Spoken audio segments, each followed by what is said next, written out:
உலகமெங்கும் இருக்கின்ற Mars media நேயர்கள் அனைவருக்கும் ஜோதிடர் சக்திவேலின் அன்பான வணக்கங்கள். அதே சமயம் நீங்கள் மார்ஸ் மீடியாவுக்கு தந்துகிட்டு இருக்க ஆதரவுக்கும் என் நெஞ்சார்ந்த நன்றிகள். இந்த 2026ஆம் ஆண்டு புத்தாண்டு எல்லோருக்கும் எப்படி இருக்கும் அப்படின்றத பார்க்கறதுக்கு முன்னாடி, அதே சமயம் 4 கிரகங்களின் பெயர்ச்சிகளின் அடிப்படையில் தான் இந்த புத்தாண்டு பலன் கணிக்கப்படுகிறது. அந்த வகையில் குரு பகவான் வருட ஆரம்பத்தில் மிதுன ராசியில் வக்ரகதியில் இருக்கார். 9/3/2026 அன்று வக்ர நிவர்த்தி அடைகிறார். பிறகு 1/6/2026 அன்று மிதுன ராசியிலிருந்து கடக ராசிக்கு பயிற்சி அடைகிறார்.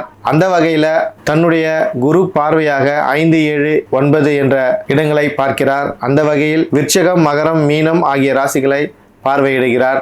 31/10/2026 அன்று அதிசாரமாக சிம்ம ராசிக்கு பயிற்சி அடைகிறார். அந்த வகையில் குரு பார்வையாக தனுசு, கும்பம், மேஷம் ஆகிய ராசிகளை பார்வையிடுகிறார்.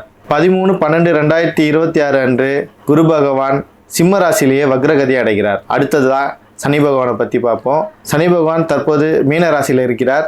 26/7/2026 வக்ரகதி அடைகிறார். மீண்டும் 10/12/2026 வக்ர நிவர்த்தி அடைகிறார். அடுத்தது ராகு கேது. ராகு தற்போது கும்பராசியில் இருக்கார். 19/12/2026 அன்று மகர ராசிக்கு பயிற்சி அடைகிறார். அதே போல கேது சிம்ம ராசியில் இருக்கார். 19/12/2026 அன்று கடக ராசிக்கு பயிற்சி அடைகிறார். இதுதான் இந்த 4 கிரகங்களின் இந்த ஆண்டு பயிற்சிகள். இந்த பயிற்சிகளின் அடிப்படையில் தான் ஒவ்வொரு ராசிக்கும் பலன்களை தரப்போறாங்க. அந்த வகையில் ஒவ்வொரு ராசிக்கும் என்னென்ன பலன்கள் அப்படின்றத பார்ப்போம். அன்பான மகர ராசி அன்பர்களே, இந்த 2026ஆம் ஆண்டு உங்களுக்கு துணிச்சலும் வெற்றியும் நிறைந்த ஆண்டாக அமையப் போகிறது. அந்த வகையில் குரு பகவான் உங்கள் ராசிக்கு 6ஆம் இடத்தில் சஞ்சரிப்பதால் கடன் சுமைகள் அதிகமாக இருக்கலாம். ஆனால் அதே குரு பகவான் ஜூன் 1ஆம் தேதிக்கு பிறகு உங்கள் ராசிக்கு 7ஆம் இடமான களத்திரஸ்தானத்திற்கு பெயர்ச்சி அடைந்து உச்சம் பெறுகிறார். இது ஒரு மிகச்சிறந்த அமைப்பாகும். அந்த வகையில் உங்களுடைய மகனோ மகளுக்கோ திருமண வரன் தேடிட்டு இருந்தீங்கன்னா அந்த முயற்சிகள்லாம் வெற்றி பெறும். அதே சமயம் கடன் பிரச்சனைகள் கொஞ்சம் கொஞ்சமாக குறையும். கூட்டு தொழிலில் இருக்கிறவங்க பல மடங்கு லாபத்தை இந்த வருஷம் ஈட்ட போறீங்க. ஏன்னா தொழில் ரீதியாக பெரிய வெற்றிகளை நீங்கள் காண போறீங்க. அந்த அளவுக்கு குரு பகவான் கலஸ்தரஸ்தானத்தில் இருந்துக்கிட்டு உங்களுக்கு நல்ல நல்ல பலன்களை இந்த ஆண்டு குரு பகவான் வாரி வழங்க போறார். அந்த வகையில் குடும்பத்தில் நல்ல சுபகாரியங்கள்லாம் நடக்கிறதுக்கு வாய்ப்புகள் இருக்கு. உங்களுடைய துணிச்சலும் தன்னம்பிக்கையும் குடும்பத்திற்கு ஒரு பலமாக இருக்க போகுது. அவங்கள நீங்கள் தான் சேவ் பண்ண போறீங்க. அதன் மூலமாக குடும்பத்தாரிடையே உங்களுக்கு பாராட்டு கிடைக்க போகிறது. அது மட்டும் இல்லை, ஆரோக்கியம்னு பார்த்தீங்கன்னா சிறப்பாக இருக்கும் இந்த ஆண்டு. பெருசாக எந்த ஒரு உடல் அளவில் பிரச்சனைகள் எதுவும் இல்லை. சின்ன சின்ன பிரச்சனைகள் தான், அது ஒன்றும் பெரிய விஷயமா எடுத்துக்க வேண்டாம். லைட்டாக ஒரு உடல் சோர்வு தான் இருக்கும், மற்றபடி வேற ஒன்றும் இல்லை. உடல் ஆரோக்கியத்தை பொறுத்தவரை இந்த ஆண்டு உங்களுக்கு சிறப்பாகத்தான் இருக்கும். அதே போல் உத்தியோகத்தில் இருந்த தடைகள்லாம் நீங்கி சம்பள உயர்வு, பதவி உயர்வு போன்ற நல்ல விஷயங்கள்லாம் நடக்கும். சொந்த தொழில் செய்பவர்கள்லாம் இந்த ஆண்டு துணிச்சலோட புதிய முயற்சியில் ஈடுபட்டு அதில் வெற்றி காண்பார்கள். அதன் மூலமாக பண வரவு அதிகமாக அவங்களுக்கு வரப்போகிறது. அரசாங்க வேலைகளில் இருப்பவர்கள் ஒப்பந்தங்கள் மூலமாக ஆதாயத்தை காணப்போகிறார்கள். அந்த வகையில் பணவரவு தாராளமாக இருக்க போகிறது. கடன் தொல்லைகள் நீங்கி சேமிப்பு உயரப்போகிறது. குரு பகவான் இந்த ஆண்டு உங்களை செல்வ செழிப்பாக வைப்பார் என்று உறுதியுடன் கூறுகிறேன். அடுத்ததாக கர்மகாரகன், தர்மவான், நிழல்கரகமான சனி பகவான் உங்கள் ராசிக்கு 3ஆம் இடமான தைரியஸ்தானத்தில் சஞ்சரிப்பதால் உங்களிடம் ஒரு தன்னம்பிக்கை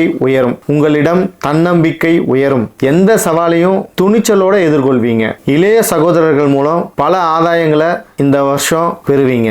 அவர்கள் மூலமா பல நன்மைகள் உங்களுக்கு உண்டாகும். அந்த வகையில சனி பகவான் உங்களுக்கு தைரியஸ்தானத்திலிருந்து பல விஷயங்களை துணிச்சலா நீங்க செய்யறதுக்கு உறுதுணையா இருக்க போறார். அடுத்ததா ராகு கேது.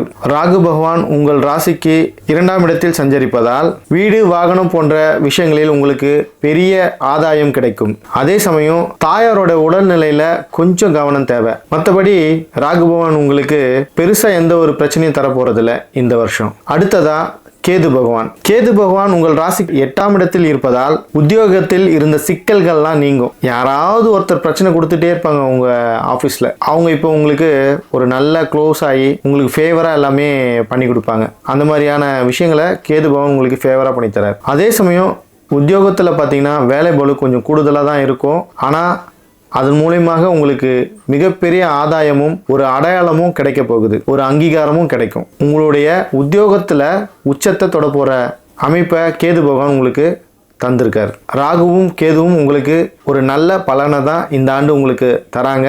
அந்த வகையில் இது ஒரு சிறப்பான ஆண்டாகத்தான் இந்த ஆண்டு அமைய போகிறது. அடுத்ததாக பரிகாரம்னு பார்த்தீங்கன்னா, சனிதோறும் சனி பகவானுக்கு அர்ச்சனை செய்து வழிபடுவதும், ஏழை எளிய மக்களுக்கு அன்னதானம் இடுவதும் தைரிய சனியின் முழு பலனையும் பெற்றுத்தந்து வாழ்வில் வளம் கூட்டக்கூடிய ஆண்டாக இந்த ஆண்டு அமையும் என்று கூறி விடைபெறுகிறேன். நன்றி, வணக்கம். இந்த சேனல் உங்களுக்கு பிடிச்சிருந்தா மறக்காம சப்ஸ்கிரைப் பண்ணுங்க, ஷேர் பண்ணுங்க, லைக் பண்ணுங்க, கமெண்ட் பண்ணுங்க.